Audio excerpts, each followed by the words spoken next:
Good afternoon, traders. This is Nick Van Ice with your Trader's Edge update for Tuesday, February 24th.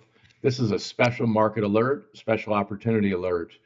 Um, I'm seeing some really constructive signs, and I wanted to do a review of the QQQs, Nasdaq 100, and the market sentiment has been so negative, the last 6, 7 weeks, and everybody's, so many traders I know are getting bearish. So many retail traders are getting washed out. I wanted to make a technical case that we have a significant intermediate term low. And I'm well aware the seasonal is negative for the next few weeks. Seasonal is never a dominant theme. It's never a dominant market maker or market mover. Um, so I want to take you through a little bit of a macro view technically. I want to use the QQQs, which is pretty representative. It's a weighted index, weighted heavily for the Magnificent Seven, and I want to make a case today that the Mag Seven are near a very important low, and that we could be ready to roar off to new highs. And I know this, may be controversial. It flies in the face of what you're hearing on TV. It flies in the face of seasonality. It flies in the face of the presidential cycle. There's a lot of reasons that against what I'm going to present to you today, and I'm seeing signs of the internals, and my system is flashing buy signals. So let's take a look. All right, let's go to the QQQ monthly chart. So you can see all three of our trend indicators are still higher. Monthly trend is up. The BX trend is something I follow. It's also up. So the market's looking very strong from a long-term perspective. Now we've had about a 7% correction from the recent high at 635 down to about 595, and the weekly stochastics have gotten oversold, and they now are showing a little bit of bullish divergence. We're also at the bottom of the moving average envelope. I personally was using the Qs to hedge some of my long positions in Amazon and Apple, AMD, Nvidia, Meta, and I just lifted my hedges because we can't crack this 600 level definitively in the Qs. And it represents this downside moving average envelope. So I'm seeing it's like a compressed spring. Check this out on the daily chart now. Look at how the market came down in 5 steps. Step 1, up 2, down 3, up 4, down 5. This is a classic C leg, in my opinion. We had an A leg down, a corrective B, and this is like a coiled spring. Each time we come down, it compresses a little more, and there's just this real strong support. Now we're breaking above the trend line. If you go to an hourly chart, you can really see it. We're just starting to break. It's at like 608. 608 is this trend line that connects across these recent highs on the hourly. We've also already broken the downsloping trend line in this. So if I'm correct that this is a 5-leg C, the correction's over, and this is like a coiled spring. When we break out above this range at 610, it could be off to the races. And also in the macro, what do we have tonight? We have President Trump addressing the State of the Union address, and so the market went from extremely bearish sentiment to now showing some constructive signs technically in the direction of the long and intermediate trends at long-term support. You don't have to be a rocket scientist to see the potential here. Now, I'm just passionate about it. I'm getting my buy signals from my system on the market.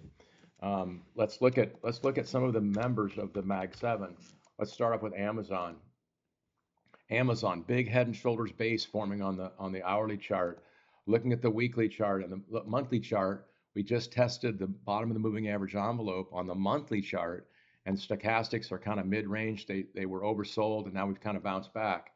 And so the trend is up there. The trend is sideways on the weekly, but the overall pattern of higher highs and higher lows is still intact.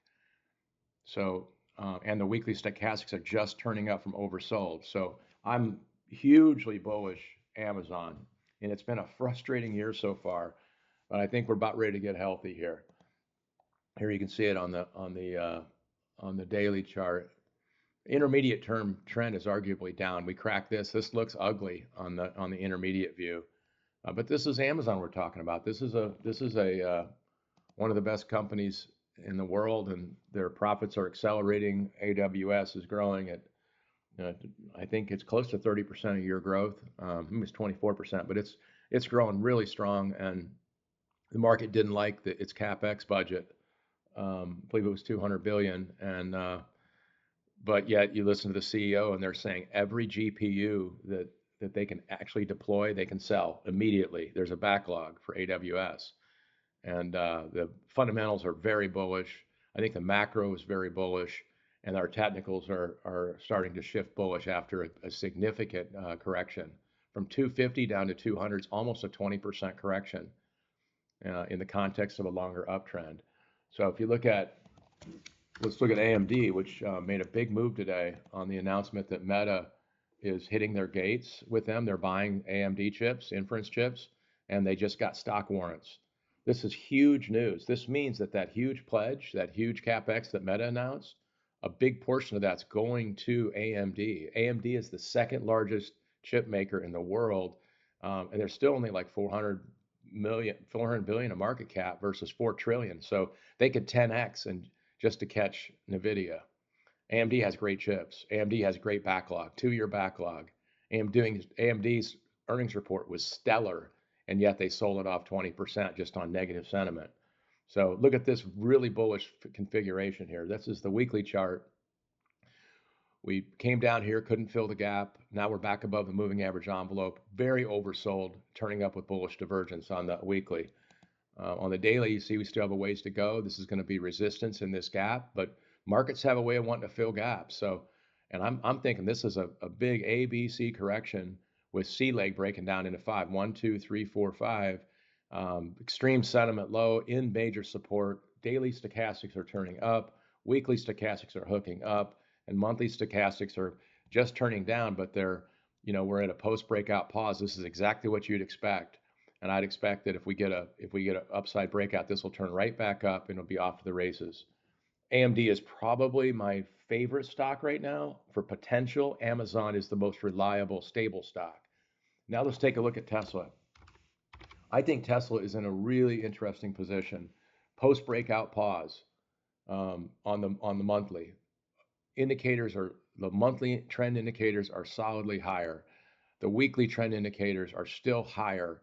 You can observe the overall pattern of higher highs and higher lows in Tesla. Major support now is coming up to 370. We were trading at 395. This is starting to become asymmetrical risk reward for me. We're at major support. We still have a pattern of higher highs, higher lows. We're oversold on the weekly.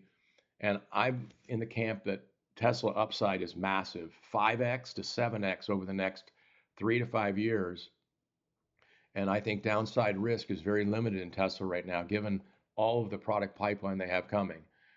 Energy is growing at 75% annually, and they're getting about 25 to 30% of their income now from energy already. So now it is significant.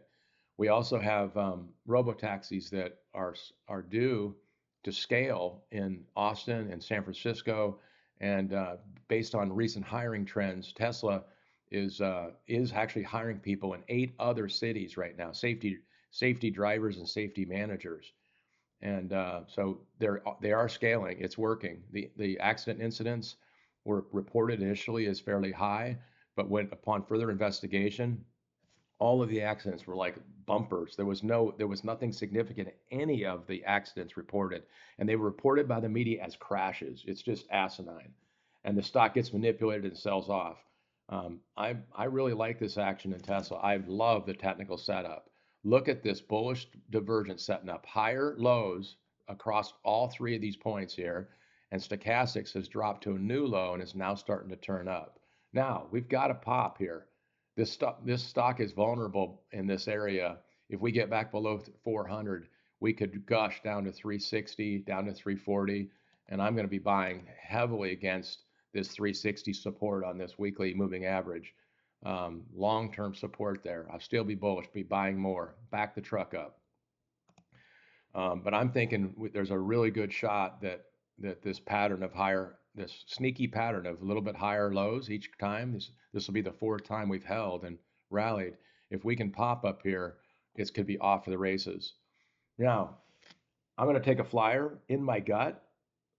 I believe that President Trump is going to say something about the national framework for autonomy tonight. Um, I don't have any inside information. It's a feeling I have. I know Trump and Elon are back talking regularly. Elon was at the last State of the Union. At the last State of the Union, he got a nod from Trump talking about SpaceX and the space program. I think Elon could have a big night with Trump tonight at the State of the Union. Now, I could be all wrong. I'm just want to say, I'm taking a flyer here. So I bought some more calls. I'm taking my shot here. I've got a really large position in call options in Tesla. I got the 450 Junes, and I've been taking heat on them. And this is what I do. I take heat. I dollar cost average down. I dollar cost average down. It's still no more than 20% of my total equity, which is, I know that sounds large, but I take my shots. And when I get this conviction and I am in this position, I've nailed the last two $100 rippers, and I made close to six figures on both of those options trades. I, in my gut and in the charts here, I see a potential for that. Now, if I'm wrong, I will take the loss. I will sell these calls and I'll go back to a core position. If we go down to 360, I'm not writing the calls down here, just to be clear. Okay. Rule number one is capital preservation, but we take our shots as traders. When we win, we need to win big. All right. Big win to reward to risk ratio. I like in options, I like about a 3 to 5 to 1. And when you can achieve that, it makes it worthwhile to take the risk to trade options. You only have to be right about 40% of the time. That's the good news with this. So this is a place for me to take a big position in Tesla and call options and risk a recent low at 388. So I'm buying more calls today ahead of the State of the Union, and I'm also trading against this setup. There's a bullish divergence setting up.